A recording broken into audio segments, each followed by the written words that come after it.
On December 25, 1991, the red flag atop the Kremlin was lowered, marking the end of an empire that once spanned half the globe. Yet the spark that toppled this superpower was ignited by a war it initiated in Central Asia. Afghanistan, a land long known as the graveyard of empires, its strategic location and rich resources made it a coveted prize for expansionist powers.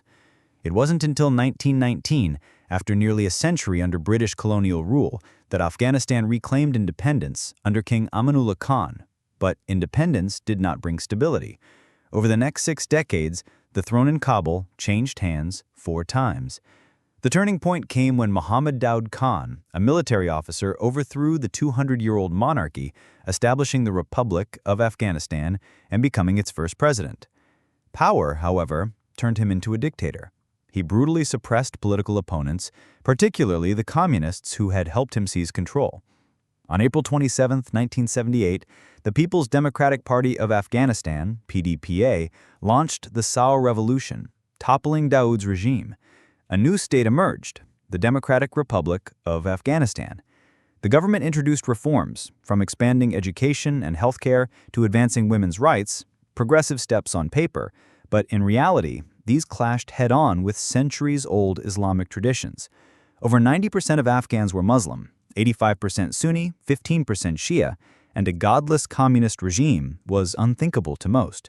Worse, the PDPA openly aligned with the Soviet Union, abandoning Afghanistan's long-standing neutrality that had shielded it from invasions for decades.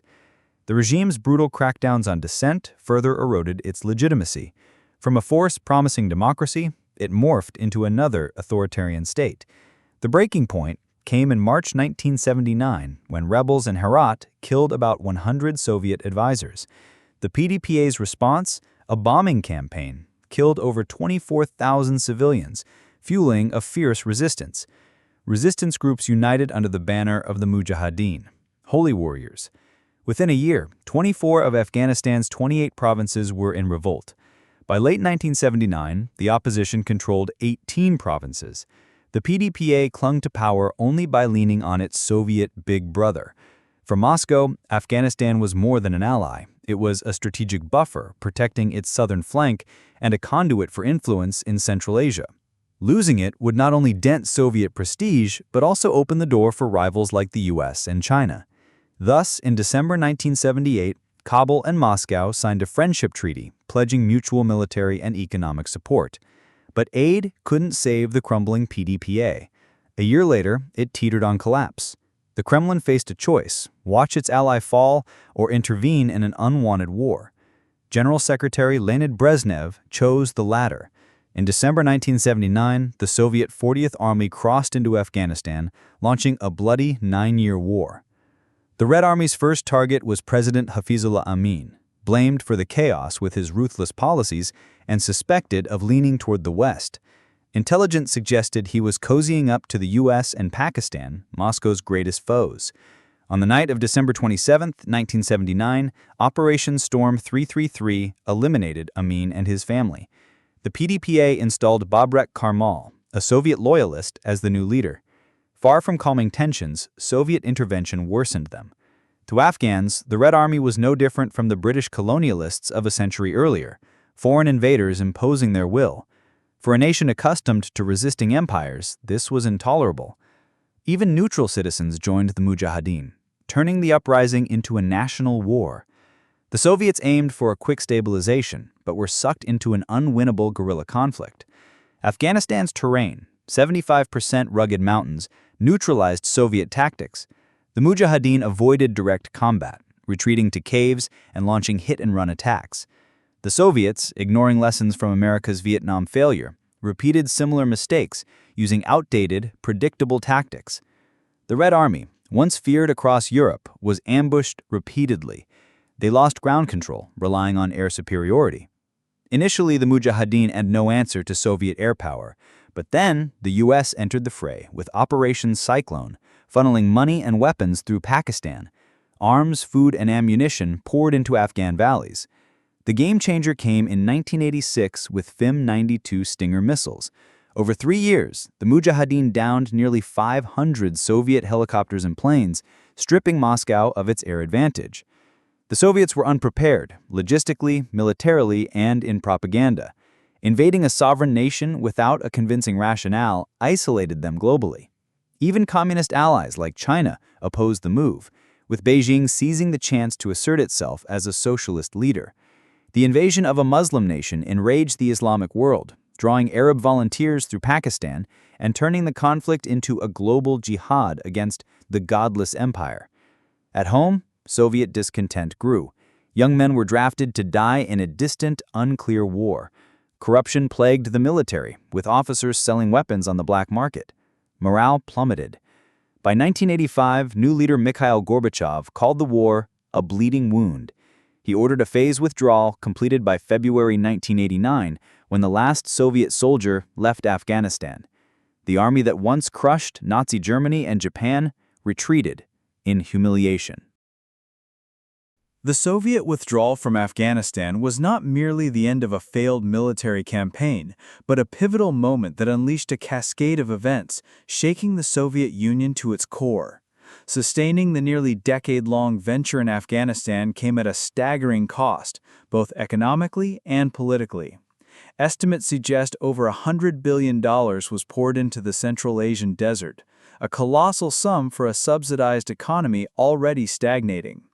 Meanwhile, life for Soviet citizens grew increasingly precarious, with soaring inflation, scarce goods, and dwindling trust in the regime. The damage wasn't just financial. Internationally, the Soviet Union's unprovoked occupation of a sovereign nation isolated it. Western powers seized the opportunity, imposing additional sanctions. Even socialist allies, notably China, which had long coveted the role of communist leader, offered lukewarm support at best. Thus, a vague war left Moscow diplomatically alone, hemorrhaging resources and allies. Domestically, the consequences were even graver. To fund the war, the government slashed civilian budgets, worsening already dire living conditions. While families struggled to eat, their sons were drafted thousands of miles away for a seemingly pointless conflict. Tens of thousands returned in zinc coffins or with lifelong injuries. Survivors were haunted by drug addiction and the black market where officers profited by selling military weapons. The Red Army, once a symbol of national pride, saw its prestige plummet, becoming evidence of the regime's decay. Amid this, Mikhail Gorbachev rose to power, launching sweeping reforms. His policies of glasnost, openness, and perestroika, restructuring, aimed to save the system, but instead fanned the flames. With information unshackled, the horrifying truths of the Afghanistan war, long concealed, came to light. Soviet citizens were stunned to learn they had been deceived, sacrificing blood and treasure for a war that weakened the nation without gain. As the economy crumbled and national morale sank, long-simmering separatist movements erupted across the Soviet republics. In the Baltics, Latvia, Lithuania, Estonia, independence protests surged. In the Caucasus, Georgia, Armenia, Azerbaijan, nationalism flared. Even Ukraine, a cornerstone of the Union, saw growing demands for autonomy. All shared the realization that Moscow no longer had the strength or will to suppress them. To many, the Soviet Union was now a shadow of its former self. A superpower that once dictated global rules was faltering under internal contradictions. The Afghanistan war was the tipping point, exposing systemic weaknesses. The military, economy, diplomacy, and public spirit were all eroded. The climax came on December 25, 1991. The hammer-and-sickle flag was lowered from the Kremlin, replaced by Russia's tricolor. After nearly 70 years, the Soviet Union dissolved, ending the era of the Red Empire. The Afghanistan war played a central role in this collapse, draining resources and deepening the crisis of faith, hastening the fall of a brittle system. Ironically, the lesson was short-lived. Less than 2 decades later, the United States, once instrumental in bogging down the Soviets, followed a similar path. After the September 11, 2001 attacks, Washington launched a military campaign in Afghanistan to destroy the Taliban and al-Qaeda. Armed with superior military, technology, and finances, the U.S. entered as confidently as the Soviets had. Yet the graveyard of empires proved unyielding. After 20 years, America withdrew in chaos, leaving Afghanistan as turbulent as ever. In retrospect, Afghanistan mirrors the limits of imperial power. It humbled the British Empire, the Soviet Union, and the United States. It shows that even the mightiest military cannot endure when it defies a people's will and a nation's historical, cultural realities. The Afghanistan War is thus not only a tragic chapter in Soviet history, but a warning to all powers dreaming of dominance. The 9-year, 2-month, 3-day Soviet campaign left over 15,000 soldiers dead and 40,000 wounded.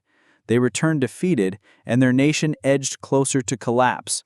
By Christmas 1991, as the red flag fell from the Kremlin, a country and an era vanished, leaving a costly lesson about hubris and the price of underestimating a resilient nation and its land which has buried invaders time and again.